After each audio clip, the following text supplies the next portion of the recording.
Evan realized that if he left Victor to die, Lily would grow up in a world where her father chose himself over another human being, and Evan refused to hand her that legacy, so he stayed, using a fire extinguisher to slow the flames, calling for help that might never come, ripping his hands bloody trying to free Victor, while Victor watched this ordinary man destroy himself for someone who had everything. And in that moment, Victor understood the difference between success and worth, and when firefighters finally broke through, pulling them both out alive, though barely, the story didn't end with headlines about heroism, because Marcus Hale was arrested, the fire ruled arson, and Victor Langford disappeared from public life during his recovery, leaving the world to speculate. But the real transformation happened quietly, because Victor rewrote his will, not to charities or foundations, but to a trust dedicated to children waiting for transplants, naming Evan as its executor, not because Evan was smart with money, but because he was honest with life. And Victor reconciled with his son Daniel, confessing his failures without excuses. And when Victor eventually died months later, peacefully, with Evan and Daniel at his side, the media called him a visionary billionaire. But Evan knew the truth, that Victor's greatest creation was not an empire, but a moment of humility born in fire.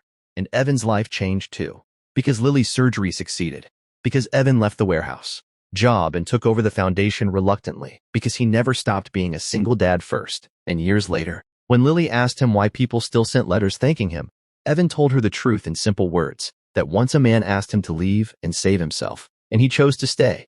And Lily smiled and said, "That's why you're my hero."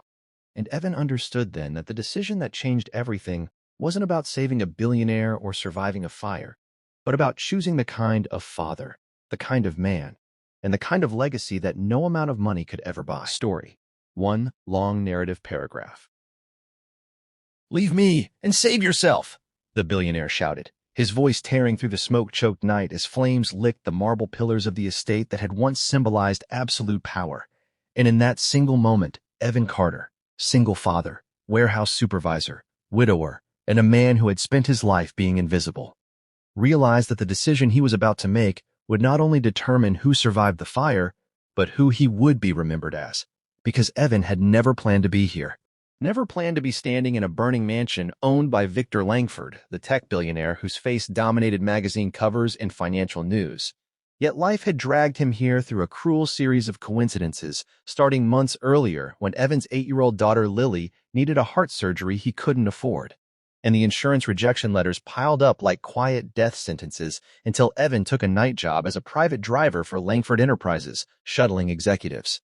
And documents, keeping his head down, saying yes, sir, and no, sir, while memorizing exits the way poor men do when they're always one mistake away from losing everything. And Victor Langford had noticed him not because Evan spoke loudly or tried to impress, but because one rainy night, when a junior executive collapsed in the garage, Evan didn't hesitate. He performed CPR with shaking hands and saved the man's life. And Victor, watching from a distance, made a mental note, the kind billionaires make when they see usefulness rather than humanity. But usefulness was enough to get Evan closer to the center of a world he never belonged to, a world where Victor Langford ruled absolutely, yet lived utterly alone, widowed, estranged from his own grown son, obsessed with legacy, terrified of irrelevance, and secretly dying from a degenerative lung condition that no amount of money could cure, a fact known only to a handful of doctors and his chief of security, Marcus Hale, a man whose loyalty had an expiration date tied directly to Victor's bank accounts. And Evan would have remained a footnote in this empire if not for the night Lily called him crying because she'd overheard nurses whispering that a donor heart might not come in time. And Evan broke in a way men don't in public, sitting alone in his car outside the hospital, pounding the steering wheel, begging God or fate or anyone listening. And it was Victor who happened to walk by, having come to donate to the hospital wing that would bear his name.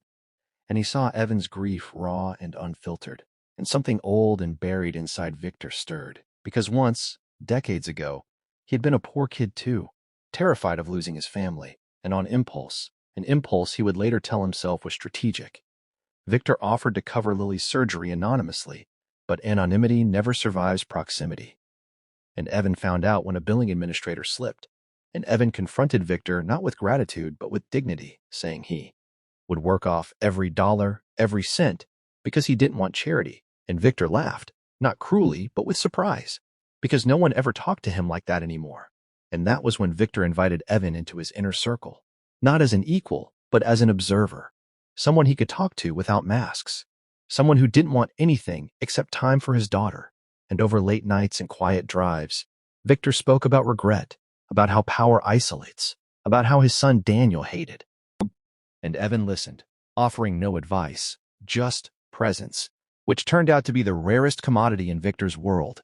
And then came the betrayal, because Marcus Hale had been siphoning funds, selling proprietary tech to competitors. And when Victor discovered it, Marcus didn't beg. He planned, setting in motion a fire meant to erase evidence, kill Victor, and make it look like an accident. But Marcus underestimated two things: Victor's paranoia and Evan's habit of noticing exits, because on the night the alarms failed and the sprinklers didn't activate, Evan smelled smoke before anyone else, and he ran toward danger the way fathers do when their children are threatened, dragging Victor out of a sealed office as explosions shattered glass behind them. And they almost made it. Almost. Until a beam collapsed, crushing Victor's leg, pinning him to the floor while flames closed in. And that was when Victor shouted the words that would echo in Evan's mind forever: "Leave me and save yourself." Because Victor knew he was dying anyway. Because Victor believed his life was already over. Because Victor thought Evan still had something worth saving. And for a split second, Evan hesitated. Because Lily's face flashed before him. Because survival is a powerful instinct. Because running would have been logical. But logic bowed to something deeper. Something forged in hospital waiting rooms, and bedtime promises and empty refrigerators. Because Evan realized that if he left Victor to Lily,